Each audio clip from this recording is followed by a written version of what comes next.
Hey everybody, it's Congressman Jamie Raskin coming to you and everybody else in Maryland's beautiful 8th Congressional District and all of our friends across Maryland and across the country for my favorite time of the week. It's time for Local Hero. And we have a great local hero for you, a young local hero. Please meet Alex Garcia, who is a senior at Einstein HS. He's getting his baccalaureate, the International Baccalaureate Diploma.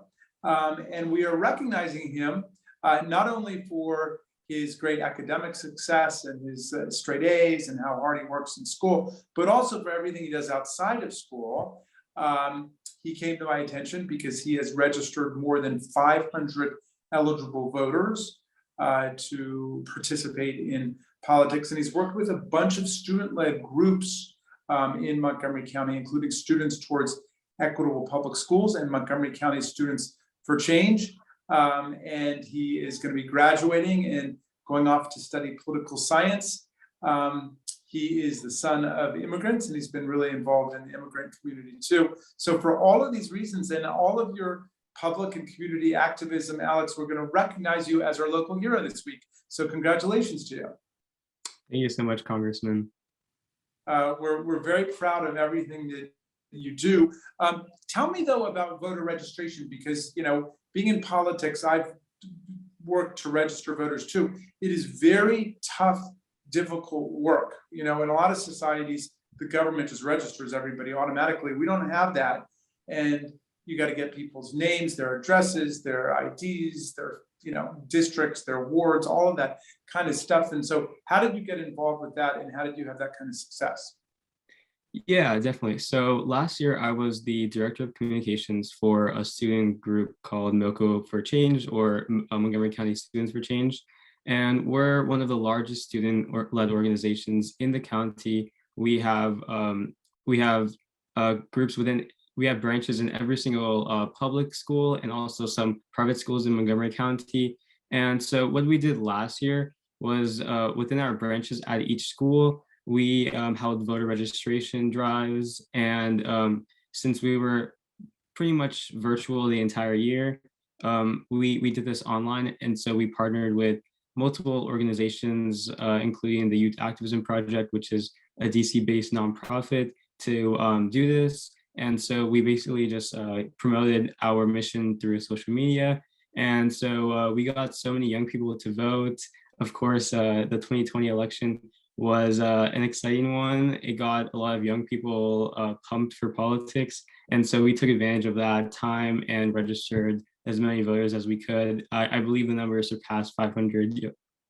That's awesome. Well, congratulations to you on that. That's quite an achievement. And of course, one of the things I was proud of when I was in Annapolis was we passed a bill to lower the voter registration age to 16. So you could register kids when they were 16 or 17, even though they can't vote till they're 18, but you can get them signed up early. And I know that makes it somewhat easier to do it. So tell us a word about what kind of academic stuff has been engaging your interest. And then I know another public thing you've been involved in is the boundary maps for the high schools in Montgomery County. So tell us about those two things, if you would. Yeah, of course. So as you mentioned earlier, I'm pursuing the IB diploma. So the majority of my classes are advanced. They're considered to be college level. And just one I'd like to mention is IB Global Politics, which I'm enrolled in this year.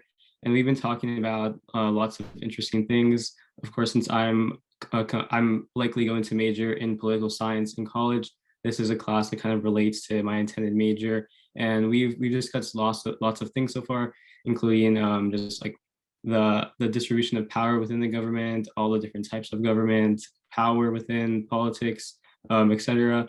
And yeah, about the boundaries. So in Montgomery County, the school boundary lines for MCPS, our public district, have not been changed since the 1980s, which is when our county had about a third of the population that we have now. And so I saw this as a major issue since our population has, as I mentioned, increased drastically since then. And the boundary lines have not changed, even though in many other districts in Maryland and across the country, they have. So as of now, there are many schools that are nearby each other, but like one would be over capacity while another would be under capacity. And so I'm working with a bunch of student organizations along with local elected officials to push for the Board of Education in Montgomery County to change these boundaries, to ensure that all students, regardless of their background, have access to the best schools, and to basically promote equity all around. Well, I applaud you again for your involvement in that. It's a really important issue, and it's complicated, and I know it raises a lot of people's emotions on different sides, but I'm really glad that you're willing to confront it and educate people about it, and move to some strong, sensible solutions on it. Well, look, Alex, I'm glad that we got a moment to focus on all the great things you've been doing. You are a model in terms of students who are able not only to do their own work in athletics, but also to give back to the community and be involved in uplifting other people. So for these reasons, you're our local hero. And this is the end of our recognition of Hispanic Heritage Month. And I can't think of a more fitting way to do it than to recognize a young Latino who is making such a difference in the community. So congratulations to you. Thank you so much again. All the best.